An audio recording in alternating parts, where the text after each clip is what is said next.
Yeah, so actually the city of the Port Authority is accepting applications to redevelop the site. So what does that mean? They're getting in line. Yeah. So there's commercial, there's real estate, residential.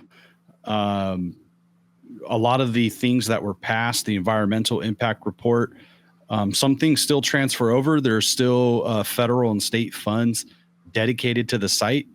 So there's still, 500, $600 million dedicated in shoreline and traffic and, things like that to make the site workable. Additionally, the current Oakland Coliseum site is finally under one roof. AASEG, African American Sports and Entertainment Group. It's been interesting about that. I had a few people reach out to me asking me how I felt about AASEG. I don't really have any personal feelings. I don't really know what some people were asking of me. I think there was maybe concern about why it was an African American group. That didn't really bother me all that much. At the end of the day, I just want to see the location developed and is a healthy place for all of Oakland. Obviously, I hope somewhere in the city of Oakland that there's a sports team, a baseball team. There's talk that now that the city is out of the picture for the current site, that there's actually talk about the A's coming back and playing city of Oakland possibly next year or the year after that. I know they're saying that the Sacramento schedule is final, but you could easily move those dates to the city of Oakland. The airport is right there. Yeah. To me, it's really, the MLB is paying millions for schedulers and scenarios and backup scenarios to those.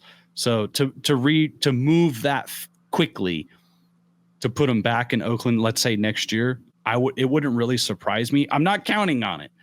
I'm just saying it wouldn't really surprise me because you've gotten the county out of the way. You got the city out of the way. That site is now clear to be redeveloped, whatever. And then you have the same thing with Howard Terminal. So you're going to have two sites that are ready for development. And if you look at AASEG website, they're into a lot of things. They want to get a football team. They talk about an NFL team back in the city of Oakland. I don't know how likely that's going to happen. Seems like they want to get into a lot of different sports and entertainment things. But two sites, man, it's huge for the city, for the county to see what happens next. So that's kind of it in a nutshell, not necessarily a deep dive into it, but I'm excited on what's going to happen next. To shed some light on the Sacramento situation here. Oh boy. MLB announced last week, I think it was, the A's are playing in Sacramento. It's official. The MLB's put their foot down. Problem is, the Players Association has not agreed to that. So they're still going back and forth over details on how to make the Sacramento site work. So I know that the schedule's done in Sacramento, and like you and I said, it could be moved. It's not out of the question that it could be. I mean, if they can't come to an agreement, they're not going to suspend games just because they can't come to an agreement, right? So I don't know what's going to happen. I mean, the Players Association, they're still sitting on this. And Scott Boras, who is, arguably one of the craziest agents to ever have, as far as how he does his dealings, but he lives in the area and he's come out and said that players don't want to play there.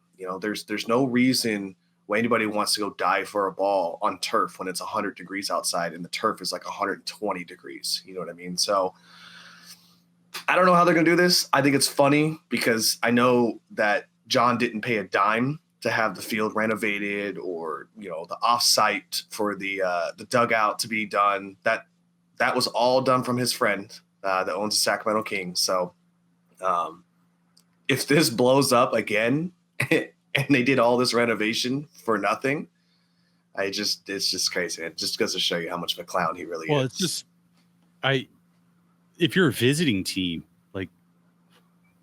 yeah, Like, how would you feel as a visit? Like, technically, the home team should have the better locker rooms because they're the home team. Mm-hmm. But then you're the visiting team, and you're in these crappy like AAA dugouts and locker rooms and training facilities, and things are just not up to MLB standards. Mm-hmm. Like, if you're a superstar and on visiting team, why would you sign the PA deal? You know, Exactly. Is MLB going to pay me more money to play in this stadium? And, you know, I do think there's, I think some players are not going to care because it's like a temporary thing, but I do think some players care. You know, so I don't think it's an easy victory either way. If I'm the Yankees have been one of the big boy franchises that have already complained about this. Mm-hmm. Why would you want to play here? You know, I wouldn't. Because you get to see Aaron Judge hit home runs in your park. Right. Yeah. Then the pricing model came out where like you have to pay for 3 seasons of seats at the South Stadium. It's actually more expensive than having season tickets in Sacramento than Oakland. So it's like, this is crazy. You know, and I get, because it's the pre-sale, you get like perks, you get food and beer and like stuff with it. And they have to try to make up their money somehow because there's less seating. But honestly, do you think this is a team that is do you think John Fisher is gonna start adding?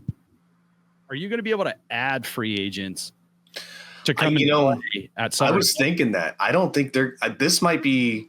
So the White Sox GM has come out and he said that they're not planning to open up the checkbook at all for free agents. They're going to try and develop their farm system, which is like 11th, and it's not that it's not where it should be for a team that's that bad. You know, they have like 36 wins, right? So I wonder if the A's are going to be that way because they have no choice. You know what I mean? Like right.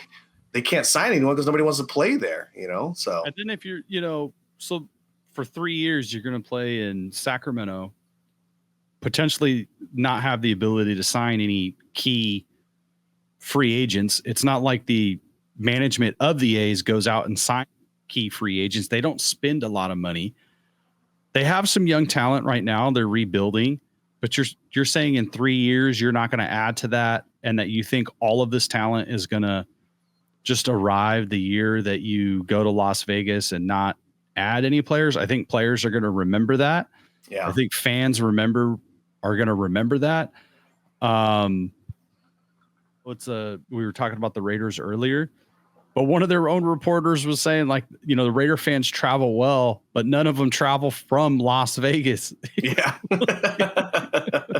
It's from everywhere else.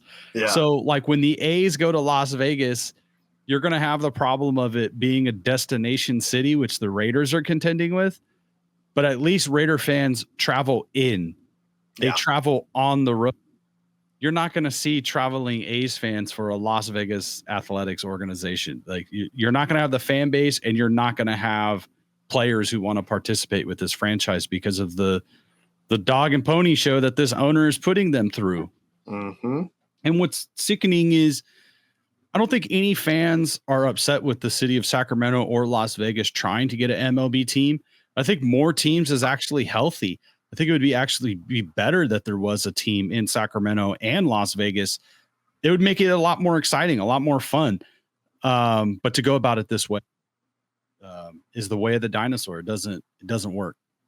It's true. I mean, I can't imagine a pitcher wanting to pitch in a ballpark 100 degrees and just giving up home run after home run in a AAA stadium. You know what I mean? Like, it's crazy, man. It's crazy. It's always fuck John Fisher. So.